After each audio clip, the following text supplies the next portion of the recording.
This is the X-Zone Broadcast Network, broadcasting worldwide on broadcast affiliates and satellite program providers, including CNN Broadcast Network, Sirius Satellite Network, Star Media, Good News Radio Network, Angel Broadcast Network, Wiki Broadcast Network, and WPBN TV. For more information on the X-Zone Broadcast Network, visit us at www.xzbn.net.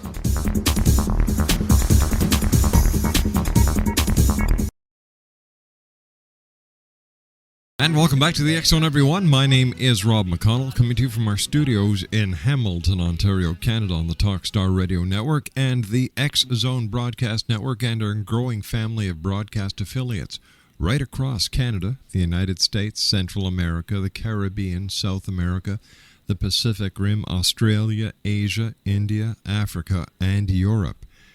If you'd like to give us a call, toll-free worldwide, 1-800-610-7035. That's 1-800-610-7035.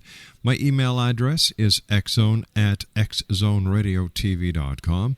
and our website, www.xzoneradiotv.com. X-Zone Nation, my guest this hour is Lorna Byrne, and she is a international best-selling author, and has been seeing and talking to angels since she was a baby.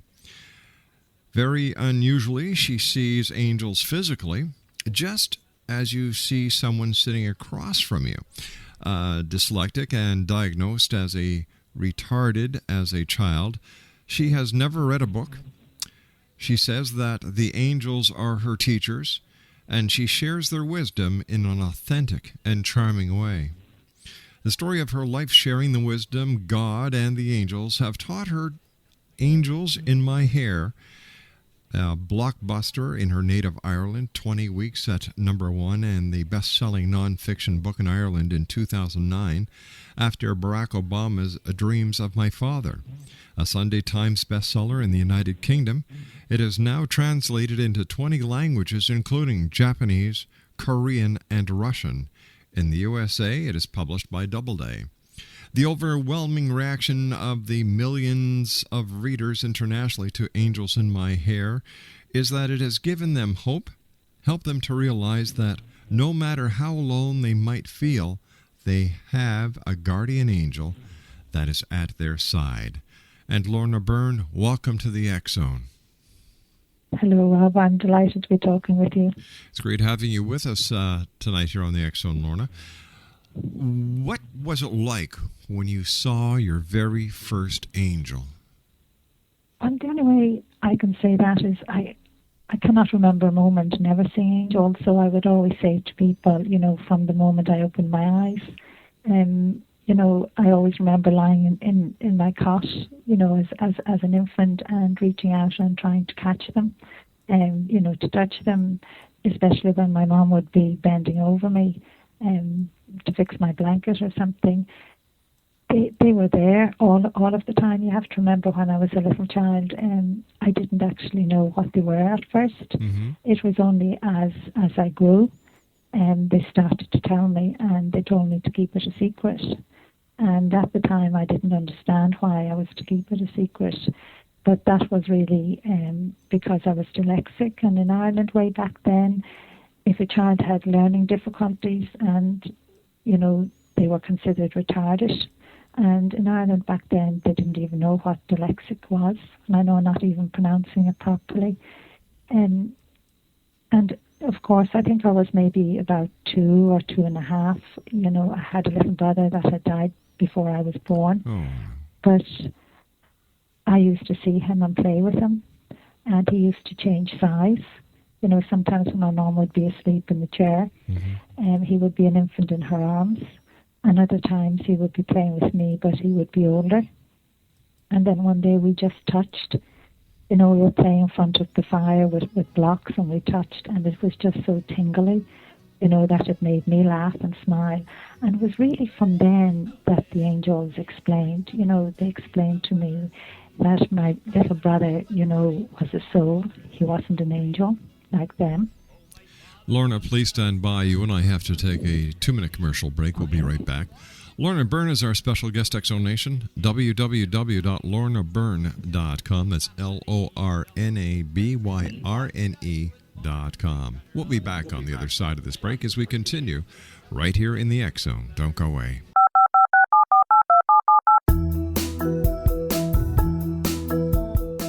Did you know that when you're on the road with limited data or Wi-Fi, you can still listen to the X Zone radio show with Rob McConnell, The Science of Magic with Gwilda Wiyaka, X-1, Dimension X, Space Patrol, and every minute of the X Zone broadcast network by calling 213-401-0080, courtesy of Audio Now. No smartphone, app, or internet needed. It saves your data plan and it's free if you have unlimited minutes. Call 213-401-0080 to listen on any phone, anytime, anywhere. Remember 213-401-0080 for the best of the paranormal, parapsychology, and sci-fi radio programming anywhere, 24/7, 365. Lorna Byrne is my special guest, X Zone Nation. She is the author of Angels in My Hair, and her website is www.lornabyrne.com. That's LornaByrne.com.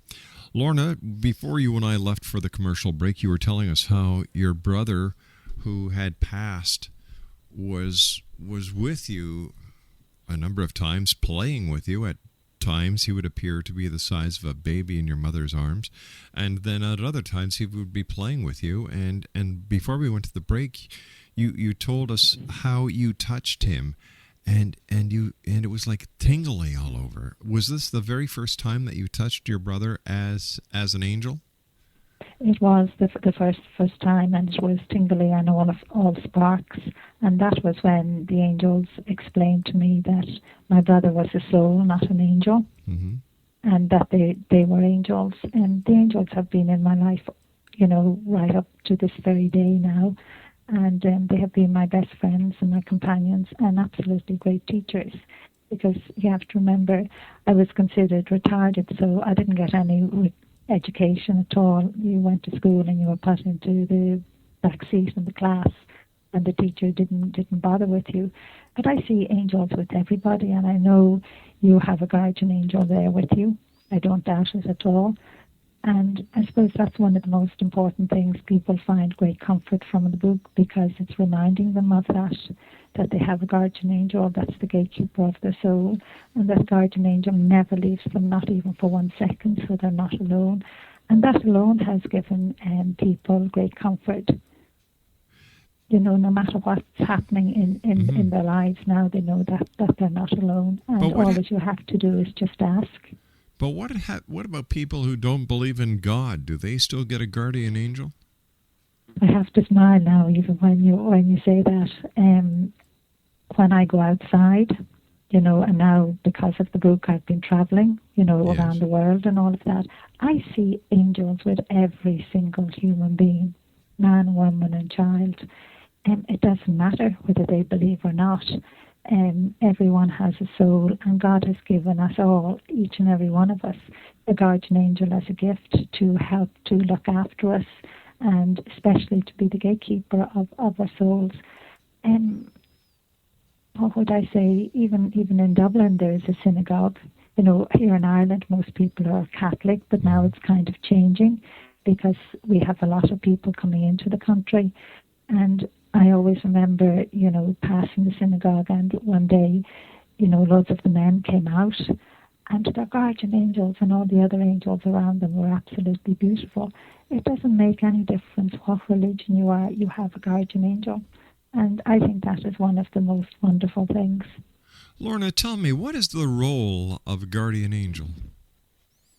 It's actually the main role is to be with you all of the time and never leave you.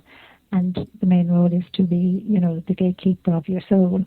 But as well, it's to help to protect you in all the ways that the angel can.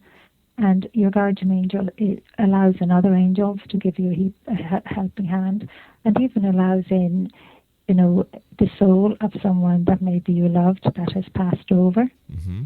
to be there, and that alone in the book, I have written a little piece about it, where, when maybe a young child dies, and mother, they're getting great comfort to know that, that little soul, their little baby, did choose them to be their mother, even if it couldn't stay. And that alone has given an awful lot of parents great comfort. And that's what I suppose we're all to remember. We're human, but we have a soul, and our body dies, but we don't. Our soul lives. It's just our body that rots away in the ground. We actually live. And I suppose people to say, where's the proof? I can't give the proof. It's only faith. I see them, and I do ask God, and the angels, please let everyone else.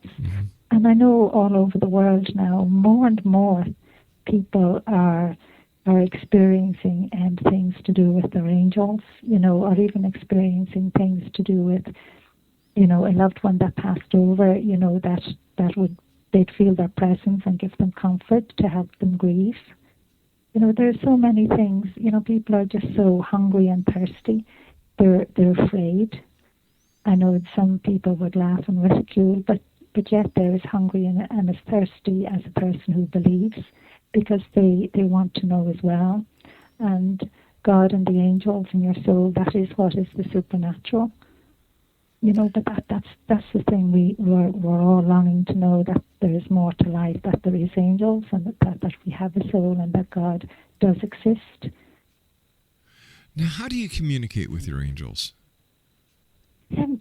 I'd have to smile at that, because all that you have to do is ask. And I suppose maybe the first thing is just to acknowledge within yourself, say to yourself, well, what have I got to lose? In just trying to believe. That is the first step. And then in just asking, so many times I'd hear so many people talk to me, and they would say, they have asked, for such and such a thing, and they didn't get it, and they'd be saying, well, how could my angel exist if I don't get what I ask? And I always smile at them, and I would say to them, wait. And it always happens that they come back later and they will tell you, I'm glad I didn't get for what I asked, because what I have now is better. And that's what we must remember. Most of the time, we think something, is really important to us, or that we need that job. And then we're wondering why we didn't get it, because we were asking our angel for it.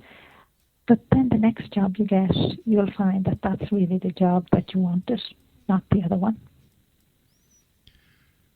Why doesn't God or the angels stop bad things from happening, Lorna? For example, the death of a child that you and I were just talking about a few minutes ago. Or even the major earthquakes in Haiti and Chile. That is the really big question, and that is the one I'd give out to God and the angels about. I know we all have free will, right? And I suppose that is one of the things that we have to remember. We are human, and our human body is going to die. And I know a parent would say, why, did my child get sick? My child lived for 7 years and then he died. But one thing I always notice when there's a sick child in a family or anyone, most of the time, a lot of the family, no matter what they're going through, with coping with it, they always seem to grow spiritually. Most of the time it joins a family together.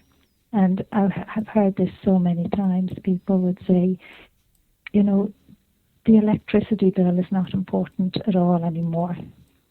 They stop worrying about the things maybe you and I are worrying about, because they have someone ill in their family, and they know the most important thing is that person. I don't know why we have earthquakes.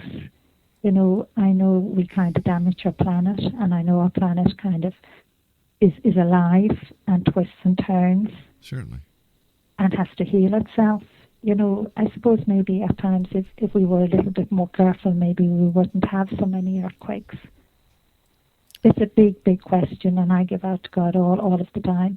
It's because the angels have been in my life all of the time right till now. I have gone through an awful lot as well.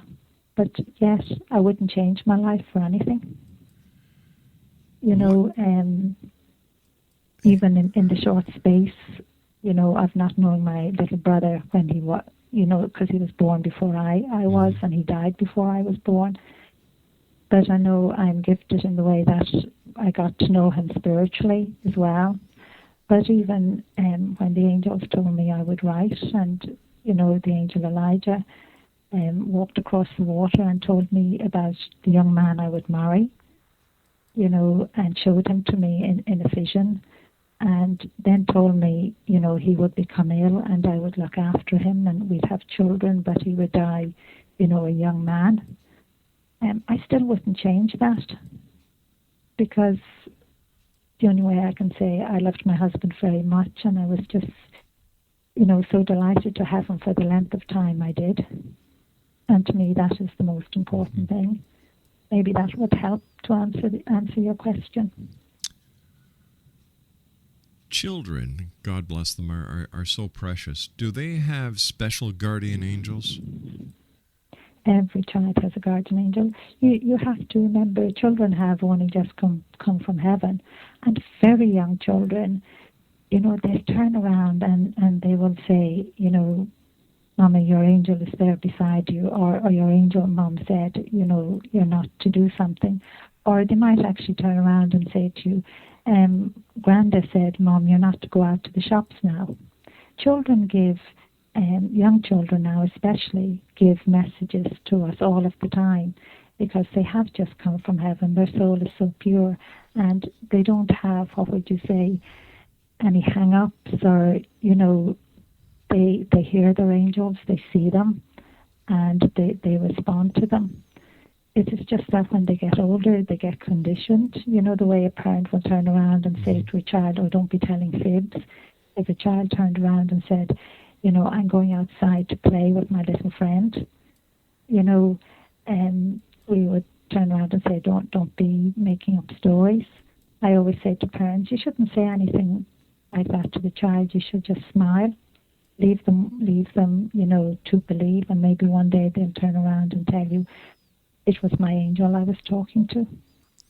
Just because we can't see the angel doesn't mean the child can't. That's exactly, because, as I said, they have just come from heaven. Their soul is so pure. It's not like ours, you know, because, what would you say, we're more inclined to lie than a child is.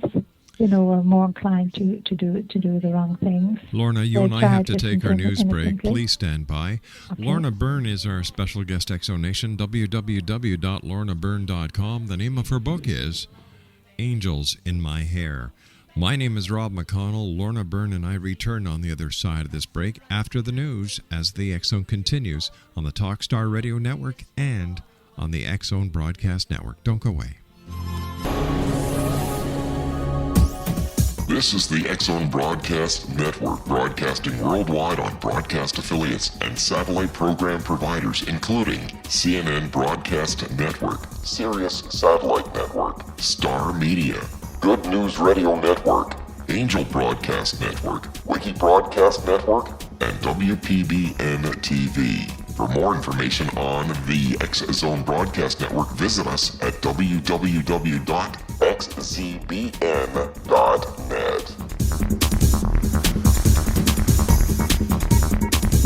And welcome back, X-Zone Nation. Lorna Byrne is our special guest. We're talking about angels this hour of the X-Zone. Lorna's website is www.lornabyrne.com, and the name of her book is angelsinmyhair.com. Lorna, what do angels look like? Do they have those beautiful wings that we've seen in paintings by the great masters? Do they have that beautiful glowing hair, those blue eyes? Is this what an angel looks like? Angels are absolutely beautiful, and the only way I can explain to you is they would be unexplainable in one sense to describe them, but what they do is they give a human appearance within themselves. And sometimes I do see them with wings, but not all of the time. And with every human being, I see that light of the guardian angel right behind them.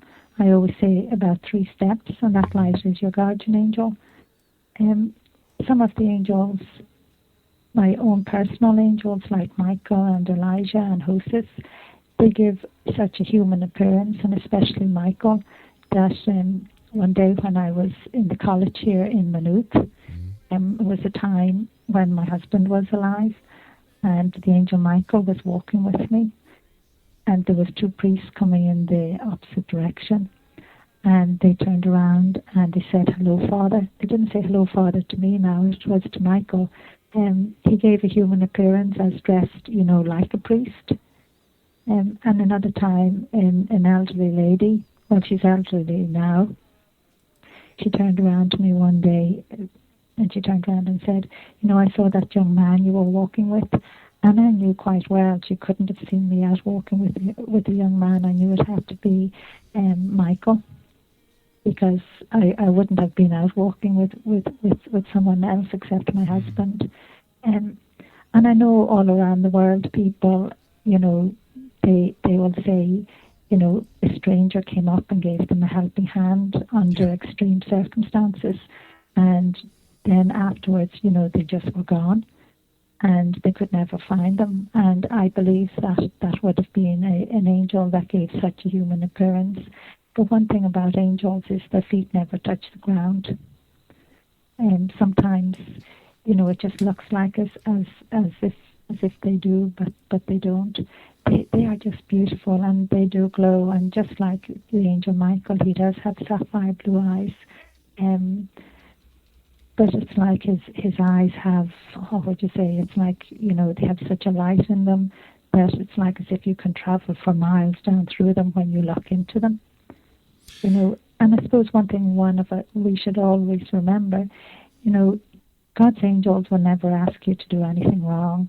They never ask you to be spiteful or mean. So that's how people would say, how do they know their angel is talking to them, or their angel is guiding them on something? And that's the best way to understand. Your guardian angel will never ask you to do anything wrong. Do the angels... Well, let me give you a situation. Let's say that someone's grandmother passes away. Can grandmother come back as a guardian angel? No. No, eh? I would be asked that question, and no, your grandmother doesn't come back as a guardian angel. Your grandmother is a soul. We're more than angels, and I always feel embarrassed in one sense when I'm saying this, but this is what the angels have told me and what God has told me. Angels are only creatures. God created them, but they're only creatures. We are souls. We are, that little dot. That's what our soul is, of that light of God. We're part of God. And that's another reason why the angels love to be around us, because then they are in the presence of God's light, which is our soul. We're more. So it is your guardian angel that never leaves you for 1 second. And it's your guardian angel that would allow your grandmother, say who had passed over, to come in and to be around you, because you need to feel her presence. Or you, in a sense, called her. Right. But your grandmother won't stay with you every second. She will come and go. But she's not an angel. We are more than angels. And to me, that is just unbelievable. I'd get embarrassed when I'd have to say, angels are only creatures. But they have told me to say it to let people know. And I've heard from people all around the world, and I have a website as well with questions, and there's a prayer scroll, and there's just so many letters coming in from all ages, from the age of 8, a child, right up to 98 years of age. And I'm kind of so surprised that so many young men, believe in angels. I thought it would only all be women and girls. But it is incredible. I even have a 14-year-old, and mother sent me a letter, and he's a boy, and she wants me to meet her son because her son believes so strongly in angels. And I've just heard from so many people saying how it has changed their lives. Even a young girl from, I think, Colombia. She said she read the book and she turned around, and in the letter she said she was very bad, and she named out a few things. And she said in reading the book now she knows she has a guardian angel, she's going to try and be good. And she asked me to pray and to ask her guardian angel to help her. She doesn't want to be as she is. She wants to be a better, good person. And that seems to be what the book is doing. It's just changing people, for the better. Making people, to be more loving and more caring and reaching out to each other. And I remember saying to God, if the book helps just one person in the world, I would be very happy. But it seems to be helping people right across the world. It's unbelievable. I find it unbelievable myself, and I have written it. And you have to remember, as a child, the angels used to say, I would write about them. And then the day the angel Michael, came up behind me and told me it was getting near time for me to write. I was married and I was wheeling my little daughter home. And I remember turning to him and smiling and laughing and saying, Michael, I can't even read or write, and you expect me to write a book. And he just said plenty of help would be sent. And just all the miracles that have happened from then is unbelievable as well. I just started to say, I'm thinking of writing. And someone who I hadn't known at the time went out and bought me a Dell laptop. And I can speak into it, and it prints out. I'm just hoping, I'm all the time praying now that technology will get better. And that's how I've actually written the book, is speaking into the computer. Now, are there more and more angels coming to this planet because of the problems that were in the very touchy situation in the Middle East, the ongoing terrorist attacks, the men and women who are fighting for freedom and democracy around the world? Do the angels have the ability to call other angels in for help? Yes, they do, and they do that all of the time. There's just so many angels. I just say they're being poured down in bucketfuls onto the earth, for us. And they're going around unemployed. Mm-hmm. And we need to become conscious and ask them.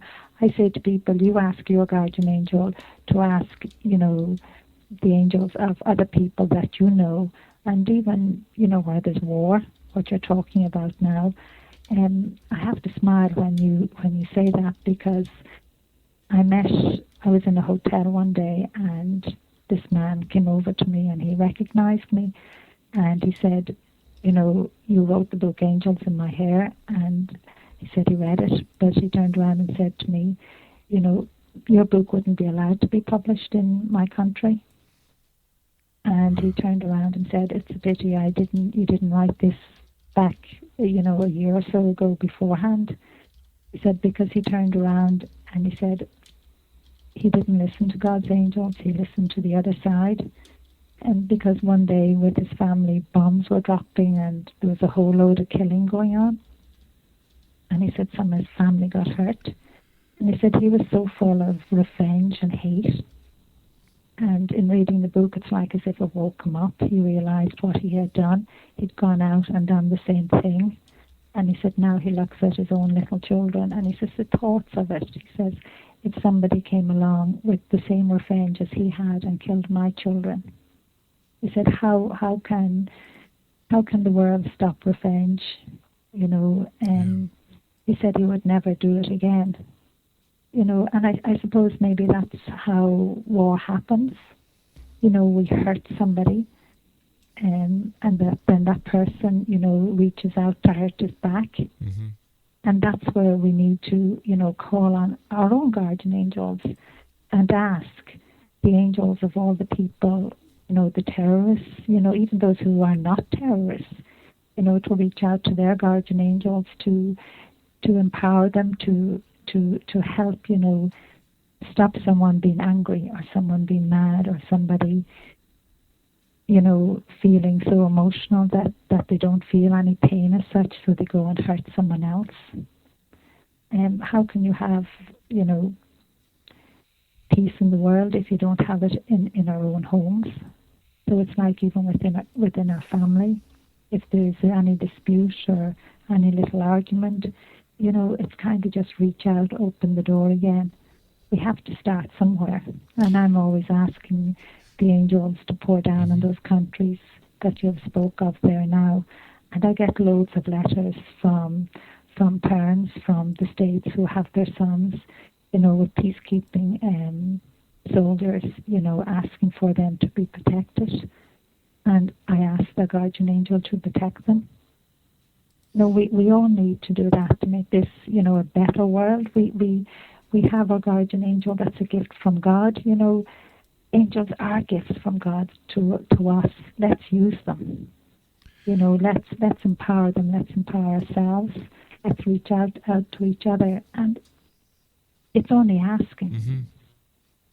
But let's take a look at September 11, 2001, when those terrorists flew planes into the World Trade Center, to the Pentagon, and were going to attack another city before the brave people on board that flight over Pennsylvania brought the aircraft down so others could live.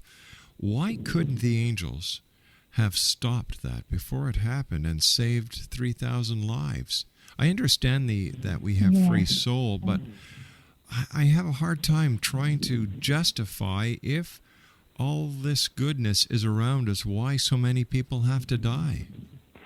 And I suppose in the book Angels in My Hair, I have a story in there about a young man, that was murdered, by what you would call now the terrorists in Ireland. Mm-hmm. Because there was war up in Northern Ireland. And I know even with those planes, that again is, I always feel nervous talking about this part because God introduced me to Satan. So Satan exists, and I call him Satan because I was brought up a Catholic. That's the name I know of him.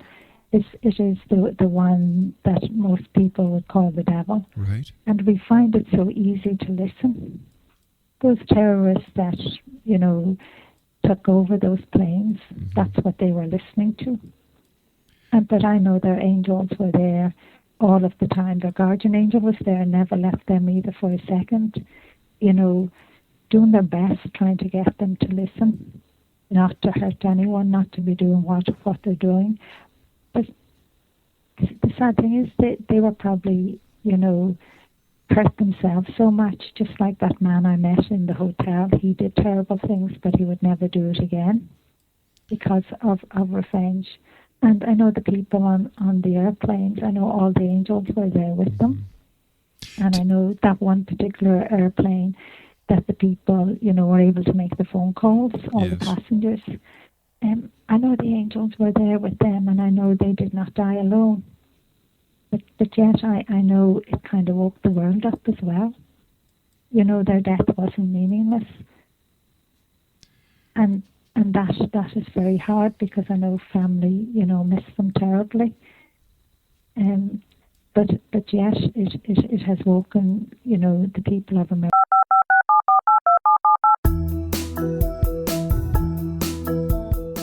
Did you know that when you're on the road with limited data or Wi-Fi, you can still listen to the X-Zone radio show with Rob McConnell, The Science of Magic with Gwilda Wiyaka, X-1, Dimension X, Space Patrol, and every minute of the X-Zone broadcast network by calling 213-401-0080, courtesy of Audio Now.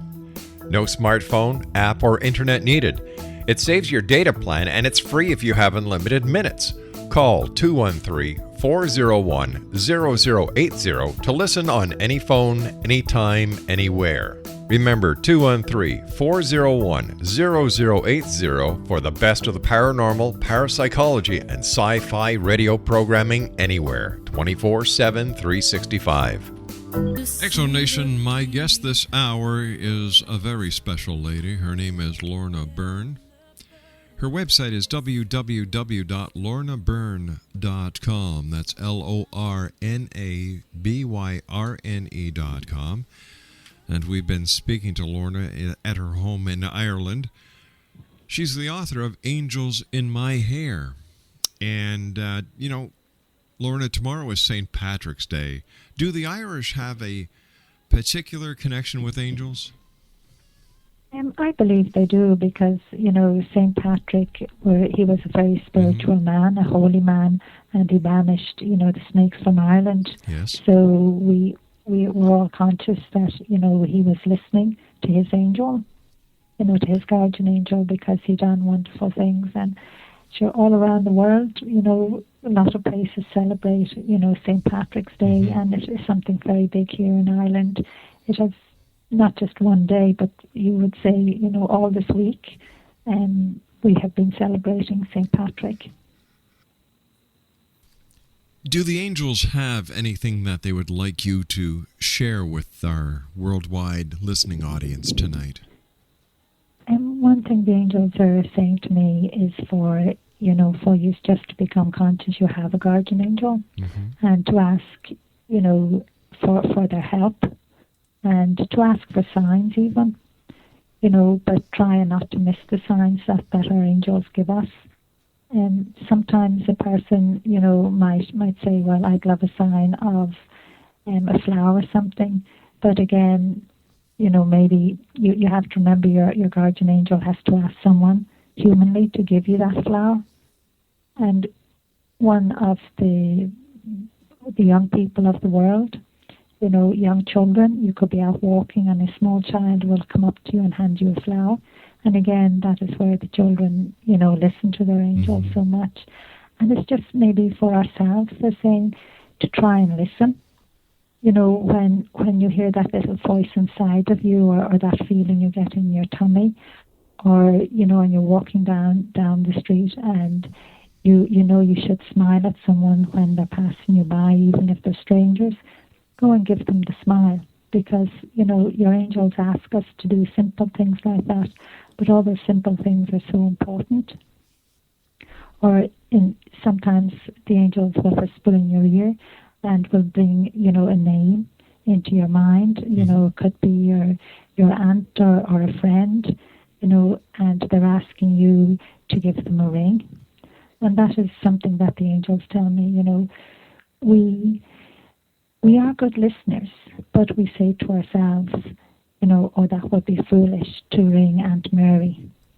I haven't spoken to her in years, but you have to remember Aunt Mary could be feeling down in herself or lonely, and she could be saying to the angels, will you let Catherine give me a ring?